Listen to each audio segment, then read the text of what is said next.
Hey, I've been watching the S&P 500, and you need to know what's going on next. So let's jump into it and potentially some trades that I'm watching. Now, we've got this chart right here, the S&P 500, and I've been updating it since August. August, I was quite certain what was going to happen next. Right now, I have to admit, I'm not so sure. Now, in August, I was sure we were going to get like a 300 to 400 point pullback. Well, we got that and more as we broke lower low to wrap up the quarter at the end of the week on Friday. Now, we're pushing down, and if I scoot this arrow over a little bit, we could see an extension down into this 3,500 area right down here.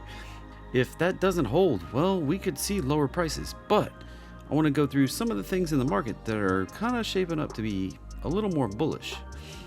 Now, I also want you to remember that markets don't typically bottom on a Friday. So all the things I said in last week's video, which you can watch right over here, those still hold true. We'll probably see a lower low Monday or Tuesday and then kind of chop around, possibly break out higher. Last week we got a little pop when the Bank of England came out and decided to rescue the markets. Well, that's a one-time shot. This week, over the weekend, they're talking about potentially an emergency Fed meeting to bail out something. We'll find out what happens on Monday. Another thing I want to show you is this seasonality of the S&P 500. We're right here at the flip between September and October, and we can expect a little more chop heading in October. Then it really kicks off a strong rally into the end of the year.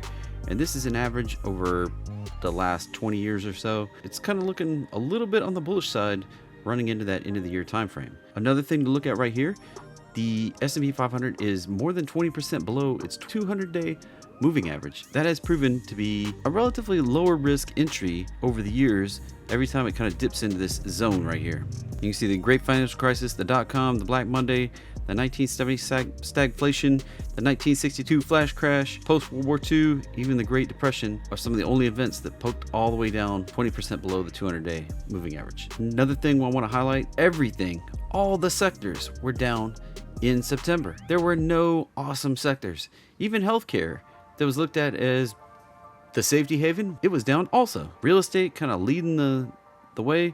Utilities, telecom, technology, industrials, everything was down. No safe places. Back in early 2018 that is, around the time the Fed was confident it could hike its way to around 4% without incident. With the balance sheet and QT on autopilot, there was a warning that every Fed tightening cycle ends in a financial crisis. And this is no different right now. In December of 2018, it was confirmed as the Fed panicked and they ended their tightening cycle very prematurely than their plan. And shortly after, they restarted the not QE that they had been doing previously, which was followed by a liquidity supernova in the markets, global COVID lockdowns and all the free money that they pumped out into the market. Fast forward to the start of 2022, and the Fed was just starting to campaign for its latest tightening cycle. This is going to lead to a crisis. There's no way it can't. Global central banks have tightened 294 times since August 2021. That right there, 294 tightenings versus 1,302 credit cuts since the Lehman and the Great Financial Crisis. Last week, the Bank of England was the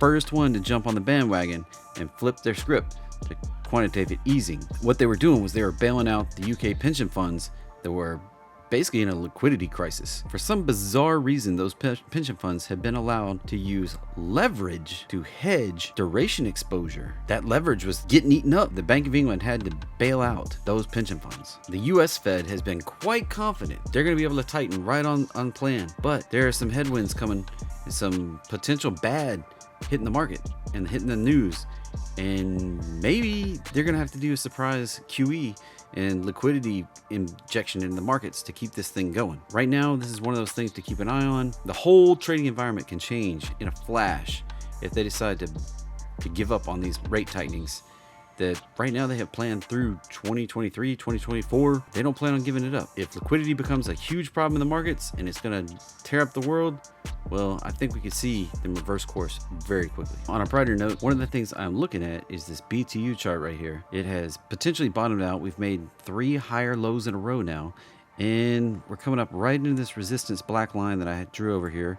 Extend it over just a bit. If we break out over this $25 area, then we could see a return right up into the prior high around 33, and then potentially a move on up into this 37 area up here. That would be my target zone. So BTU, one to keep an eye on. Another thing, I don't usually talk crypto on my updates and stuff, but I do on the Tuesday free webinar. All right, let's pop over and look at this Bitcoin chart. Bitcoin has an event coming up. If you're not aware, the halving cycle is coming up in March of 2024.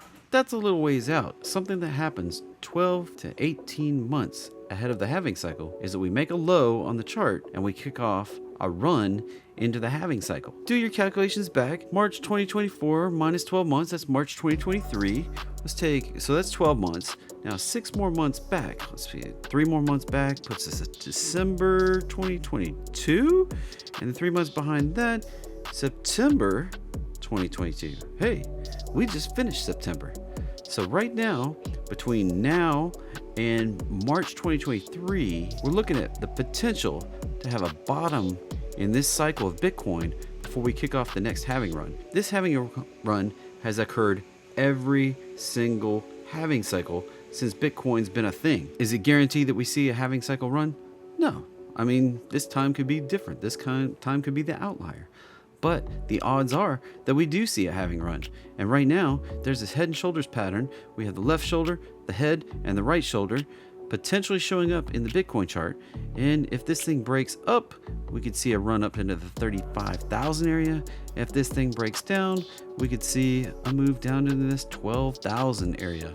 So that's kind of the risk and reward on Bitcoin right now. If this thing actually finishes up this head and shoulders pattern potential and breaks higher, of course, we have the resistance from the 144 EMA up here that we're going to have to break through to see the higher prices. This is one I'm keeping an eye on. I actually have this ETF on BITO. I bought some in the money $10 calls out to 2024. Looking for this halving run to get started with this same sort of head and shoulders pattern showing up. But if we do get this halving run kickoff and it runs into 2024, I bought those leaps all the way out into 2024. That's an ideal place to put it. Now, if you have any ideas on crypto, or you like it, you don't like it, let me know in the comments and just how you think about it. And I'll address them in my next video. Make sure you like and subscribe. Helps me out, helps me get this out to more people. And I'll catch you on the next one. I'm going to place another video right up here. If you want to come watch that video, great. See ya.